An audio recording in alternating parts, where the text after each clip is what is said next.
This is Andrew Greenfield for the Life in Quebec show, and we're joined now by Sean McCann, formerly of the hugely successful and critically acclaimed Canadian band Great Big Sea. Sean performs as a solo artist today and is playing gigs across Canada. So, Sean, thanks for talking to us. Nice to be here, Andrew. All right. Good morning, Quebec. Now, I suppose the best place to start really is Great Big Sea. What are your happiest memories from being an integral part of one of Canada's iconic bands? I guess in the beginning we were all focused on the same thing.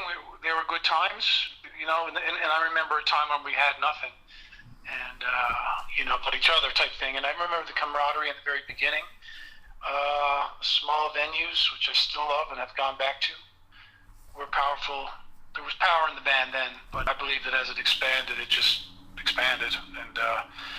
And for me, honestly, it was as an alcoholic, it was a really dangerous place to be. So, I was there. I stayed in that line of work for arguably a longer time than I should have, for my own health and my family's well-being. Yeah. For the sake of money, and money doesn't always make the best decisions. And again, for me, fundamentally, it became a place to hide and not deal with my own truth. And so, I moved on and have no regrets. Everything happens for a reason. Yeah. But in answer to your question, the fond memories are the first year or two were great. Now, interesting that you would say it was a place for you to hide, because, of course, as you got bigger, you're playing in front of huge crowds, and to me, that's not exactly hiding. But well, yeah, the crowds got bigger, but the message got smaller, if there ever was one, because you can't really say a lot when you're dealing with 10,000 people. No. You have to simplify your actions and words and dumb them down. And what I mean by hiding is using alcohol to not be present, right. To numb pain. And that's what I was there for. Yeah. So it didn't matter to me about the 10,000 people, because I was, I had my drugs in my system, and I was happy enough, Yeah. to just be hidden in plain sight. And as we got bigger, our rider got bigger, a lot bigger. I think it ended up with a bottle of whiskey and a bottle of rum, 4 bottles of wine, and 48 beer per day. Wow. So, and there was only 9 of us ever on the road, so that's quite a large consumption level. Yes. And that was kind of what I faced every day I went to work. I was encouraged to do my work. Right. So now, the Great Big Sea had a huge following, and then all of a sudden, for all of us on the outside, no more. You decided to call it a day in 2013. So was it the alcohol then that made you reach that decision, do you think? Well, I quit drinking at that point, and then my last tour was sober on that bus. Unfortunately, I was the only one who quit drinking, so the bus hadn't changed. The environment had changed on the bus. So I was walking a very dangerous line there. And also, Andrew, as I started my recovery and became fully present, I became unhappy with things that I hadn't been paying attention to for many years. Right. Because they didn't matter to me. Yeah. But the way we were handling our business, we had handed it off to third parties, and I had come to the decision that they were not operating in our best interests. And I started to identify these problems that I saw as problems. Of we can do better here. This is wrong. I don't like the way we treat that person. And none of that was stuff people wanted to wake up and deal with. Yeah, and I became, that it bothered me, but it didn't bother anyone else. So that added more pressure to the situation. Me being awake and alert and aware was not helpful to continuing the lull that was the bus, the liquor lull. Right. So you think then that as you became sober, you felt that the band was being taken advantage of in some way? Yes, most definitely. I think in many ways. And, our former manager, Louis Thomas, who still manages Alan, is a big reason why we're not together, for sure. Right. Okay, so you stopped drinking a while ago. Do you think your life has changed as a result? And actually, the social aspect of it, do you miss it? No, I don't. I don't miss it. I realized that I was a bit of an asshole when I was drinking. I used to think I was a great drinker, but no one is, And I found first it was when I first quit drinking. Of course, all my friends were big drinkers, and I was the leader of the party parade in St. John's, Newfoundland, which is the party capital. It's the New Orleans of Canada, I would argue. Right. And I was the leader. I was the head of the parade there for 20 odd years or 30 years, and. When I quit drinking, it was a huge shock, and no one believed I would continue to be sober. But yeah, I think the boys are still waiting for me to fall off the wagon. But it's been almost 6 years now. Yeah, so far so good. Yeah. I lost a lot of friends. I lost my immediate circle of friends, quote unquote friends. They just disappeared instantly, and I had to start from zero. And I didn't know any sober people, and I didn't really know how to have a conversation, and I had to relearn all that stuff. And luckily, I have a beautiful wife and kids who love me, and I had to readjust. Like waking up wasn't, it was almost like waking up as a baby in many ways, and learning to walk again.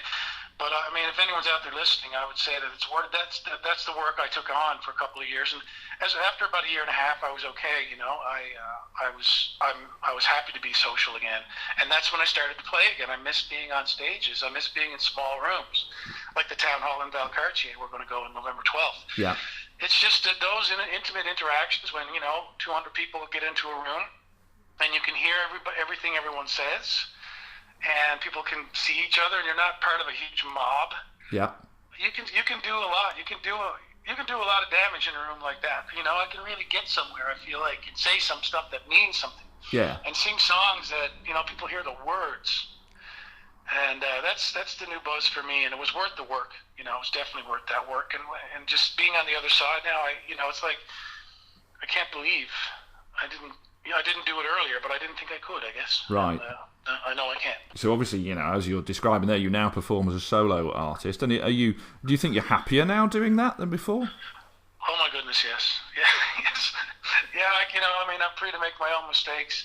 I'm free to say more. I feel like I have a sense of purpose, and my main goal in shows is to go out and sing my songs, which a lot of them are about my recovery and deal with a lot of stuff. I think Great Big C, my big regret with Great Big C is that we were in a position to affect millions of people, and we didn't.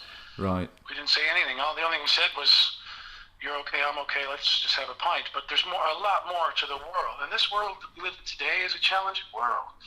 So I think it's my duty to, do more, try harder. And but that wasn't the kind of effort that was encouraged in that environment, because we had a brand and it worked. When you embrace the philosophy of capitalism, then if it works, if it ain't broke, don't fix it. No, absolutely. So just do what you always did and take the money. And what I do now is not about that. I like to make a bit of money every now and then, but I've lived that life, and it's not enough. Not when you're an artist, and not for anybody. So I just I follow my heart, and I'm able to now. So yes, in answer to your question, I'm much happier now because I'm free. I'm free of my addiction, and I'm free to say and do what I want. Oh, good. Now, over the years, you've toured and visited Quebec many times. Yeah, love it. Love it. What's your overall impression of Quebec and its people? I love Quebec because it's so diversified. The culture, coming from Newfoundland, I'm from a distinct culture, so I know what it is to be different. And I don't think the first time I got to Quebec, I was probably 18 or 19 years old. Mm-hmm. And it was just, there's a real energy in the culture. Like, the French culture is buoyant and similar to Newfoundland culture in many ways, but it's very social culture. And that's what I was drawn to. People were drawn to us because we were different, I guess, but they were open and welcoming. And I love that about Quebec, and that's why I love to come back. I wish I could do more. I haven't learned French yet, but I live in Ottawa now, and I'm working on it. So you're just down the road, yeah. Now, if you could describe Quebec in 4 words, what would those 4 words be? What would those 4 words be?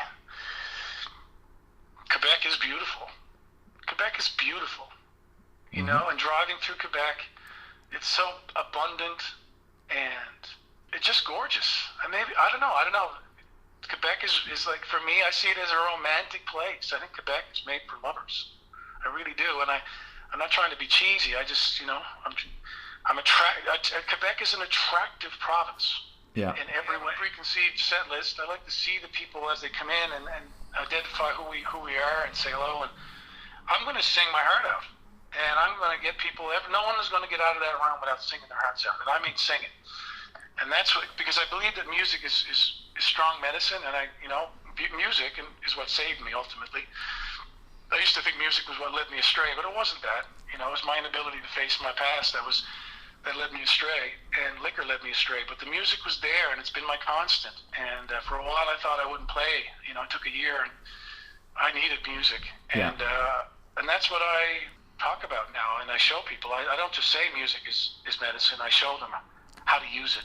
And the most powerful thing I can really do is get people to sing, because that's strong medicine. Well, I'm sure that's going to happen on the night. Now, what projects have you got lined up for the future? I've just finished a brand new CD, just came out a month ago today, actually, called There's a Place. So I'm just now starting to get out and tour that. I've done about 5 shows with that new song. So that was my labor of love for the last year or so, getting that recorded and put out. I'm working on a coloring book, because CDs, I'm selling CDs at shows, people still use them, but I imagine that those days, at some point, that'll stop. Yeah. Because of the digital world we live in. So I've also been working with some artists on a coloring book, a companion to that record. I still call them records. Yeah. I'm 50, but I like the idea. Because I'm my own manager and my own everything these days, I spend a lot of time on my computer, and I don't think it's good for me. You know, I'm trying to get less and less, and I talk a bit about that some nights, but I want to give people an option, and I know it's a bit of a fad now, I think, and my kids turn me on to it. Yeah. But I love to color. I'm not much of an artist, but I'm pretty good at coloring stuff in. Well, we're all big kids, aren't we? Really? Yeah, absolutely. But to take your eyes off the screen, you know, the artificial light that's seduced us all entirely. Like we can't even go, you know, an hour without it. We're addicted to it, and addiction is defined as behavior we can't control. And, you know, if people think they can control their addiction to their phones, they're usually in denial, because I know I can't. Right. You know, if I get in the car, I almost have to put it in the trunk now, so I don't use it. Yeah, I don't it's just part of every conversation. You know, it's always there, omnipresent. And I just, you know, I want to put people's eyes somewhere that's not the screen. So that's why I'm doing the coloring book. I don't think you're alone in the realization that everybody's on their phones all the time. Definitely, but listen. Good luck with the coloring book, and good luck with the shows and the new CD that's out. And again, Sean, thanks again for talking to Life in Quebec. Great talking to you, Andrew, and I look forward to spending some more of my life in Quebec.